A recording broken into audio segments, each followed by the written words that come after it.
Welcome to Zandvoort. This is the fifth round of the 1966 Formula One World Championship, taking place just 8 days after the dramatic British Grand Prix at Brands Hatch. Set in North Holland, the Zandvoort circuit is a firm favourite among the drivers, its challenging corners demanding precision and courage.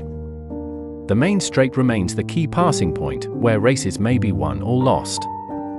The grandstands are filled to capacity, as Dutch fans turn out in force to cheer their own, Naan Vunder, driving today for David Bridges Racing.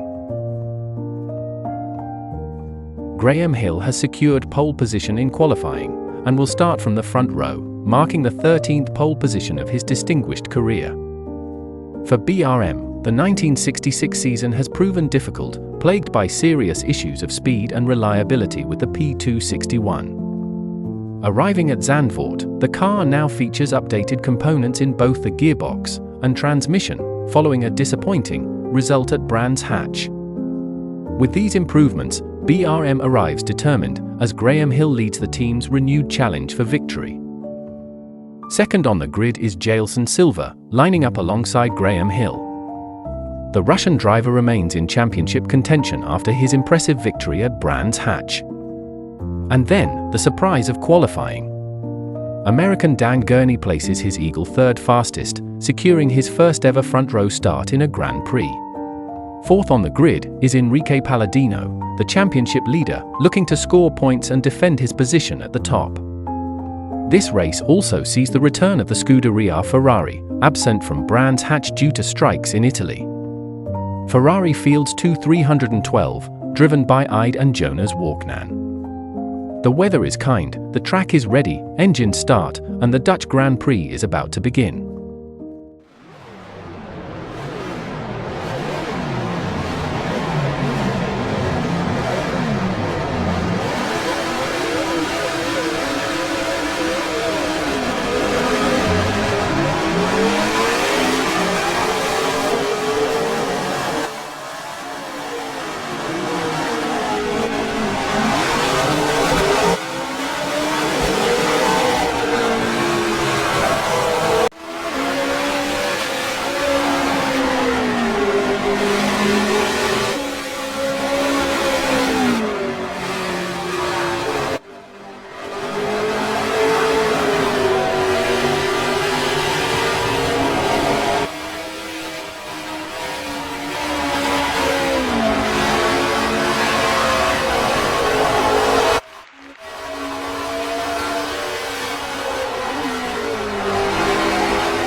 Jaelson Silva makes a perfect start, leaping into the lead at the very first corner.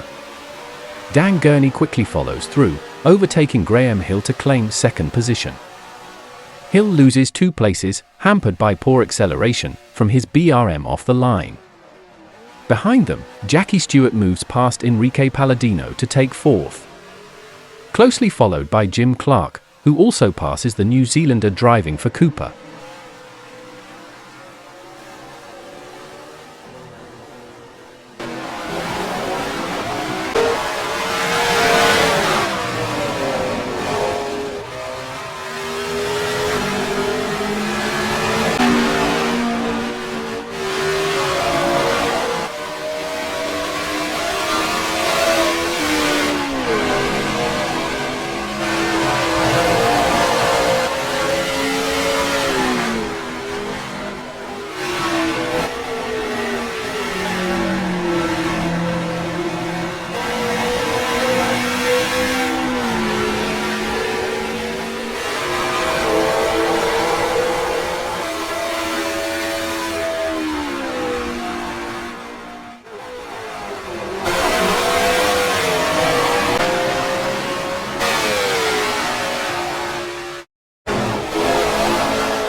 Graham Hill responds quickly, reclaiming second position by passing Dan Gurney.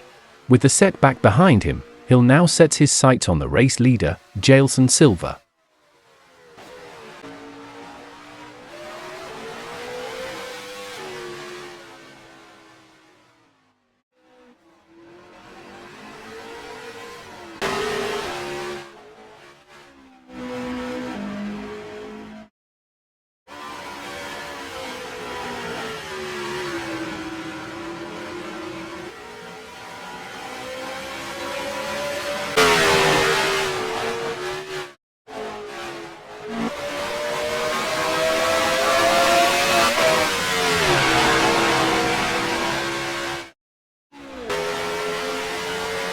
At the start of lap 9, Graham Hill is right on the leader.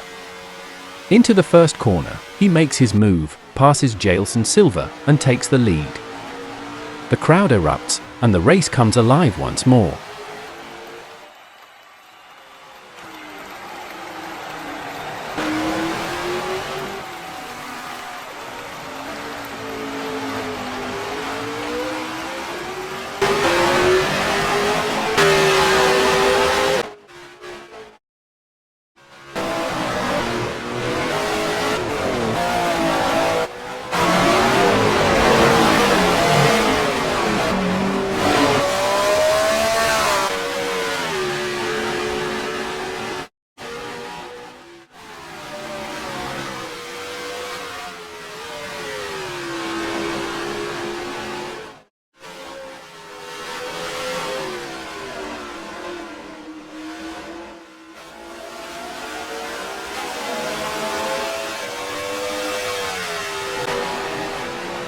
But just 2 laps later, Jaelson Silva counterattacks. On the 11th lap, Silva uses the traffic to his advantage, diving into the first corner to retake the lead once again. Fantastic overtaking, and the race will be tight between Brabham versus BRM.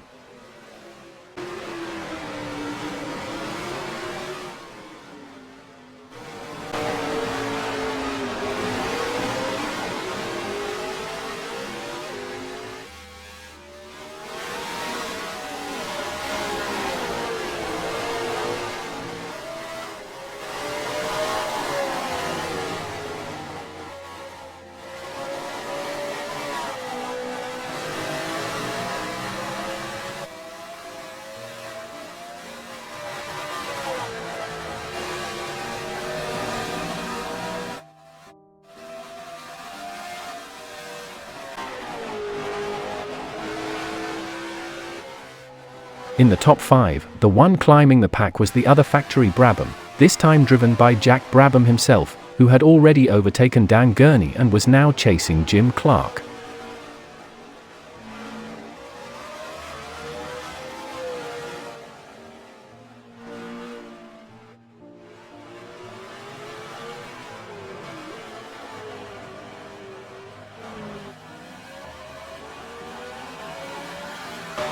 On lap 33, Jack Brabham overtakes Jim Clark at the first corner.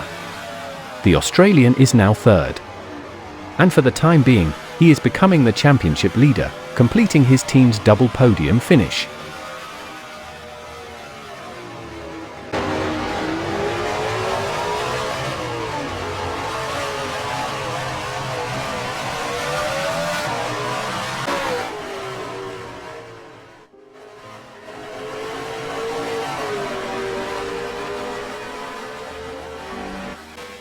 And there it is, the Cooper, driven by Spaniard German Arias, is having problems. Unfortunately, it hadn't been performing well in the race, and now it looks like it will return to the pits to retire.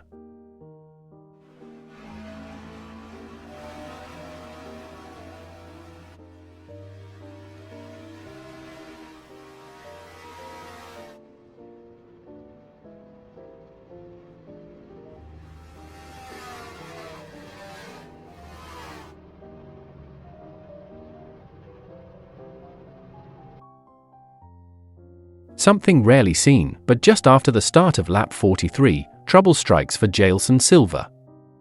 Smoke begins to pour from his Brabham as he circulates through half the lap, carefully signaling to the cars behind. Sadly, the Russian driver is forced to retire, his race having been near flawless until mechanical failure intervened. Graham Hill inherits the lead once more, followed by Jack Brabham, Jim Clark, Dan Gurney, and Henrique Paladino.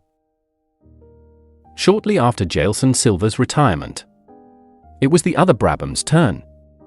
This time driven by Jack Brabham, who made a mistake and ended up going off the track at Bos Ute, damaging his car. Clark, who was right behind him, also went off the track and lost 2 positions. Brabham managed to complete another lap, but had to retire. Jim Clark dropped to 4th position, fortunately without suffering any damage to his Lotus.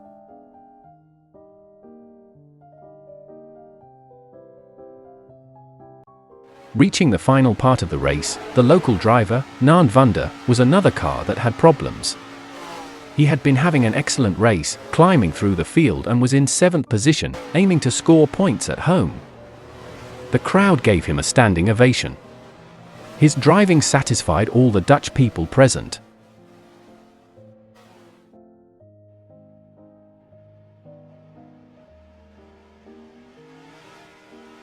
And there it is. Following the retirement of Jaelson Silva, Graham Hill is unchallenged to the finish. Hill becomes the first driver to cross the line, securing the 6th victory of his career, and remarkably, his 4th win here at Zandvoort. History is made on Dutch soil. Dan Gurney brings the eagle home, in a well-deserved 2nd place, the first podium for the team and the 2nd of his career.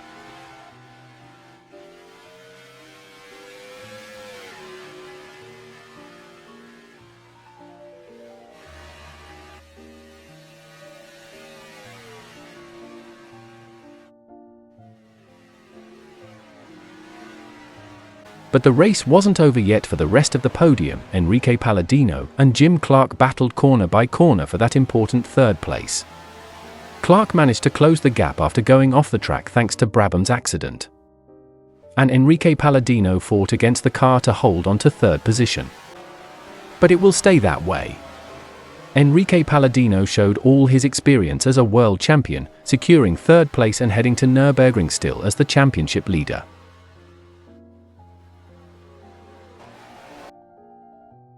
And so concludes a spectacular race here at Zandvoort. The final result reads as follows: Graham Hill takes victory, his 1st of the season and the 1st for Brabham. Dan Gurney finishes 2nd, with Henrique Paladino completing the podium. Jim Clark comes home in 4th, Jackie Stewart in 5th.